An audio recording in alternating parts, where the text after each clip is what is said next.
If you are prone to anxiety and overthinking things, then I have a practice that will help you calm your mind and find a solution to your worry.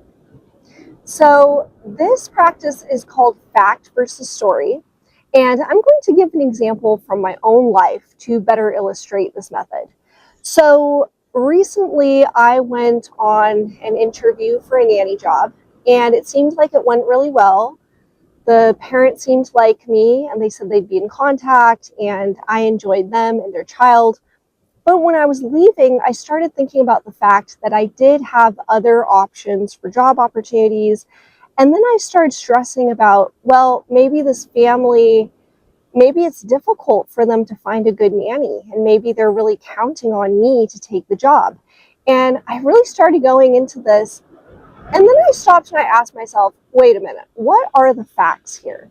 Well, the facts are that I felt that the job interview went well and that I enjoyed myself. I liked the kid and I liked the family dynamics. And then what's the story here? Well, the story is that the family struggles with finding a good nanny and they're depending on me to provide childcare. That was never mentioned. The family never said anything about that during the interview, and they didn't say anything about struggling with childcare. I was making up the rest because it was my ego jumping in, trying to protect me, and also trying to be a bit of a caregiver and take care of other people's needs and being worried about basically being responsible for other people. And so I interrupted that behavior and I said, wait a minute, these are adults. They can handle their own stuff, their own childcare. I'm not responsible for that. I also don't have to take the job if they offer. Using this practice really calmed my mind and it made me see the big picture, what was actually happening versus what I was imagining in my head. So just remember that sometimes the ego wants to jump in and try to protect you and try to control the situation, when really all you need to know is the facts and know when you're making up a story. Because I feel like when you make up a story, oftentimes it can feel a little chaotic and it feels like you're stressed and it's just you're trying to figure out all these details. That's usually how you can know that you're making up a story in your head. And when you find yourself going into that spiral of being concerned about how are other people going to feel, what are they going to think, just gently remind yourself, oh, I am making up a story about this. This is not actually true. Let's look at what is true here.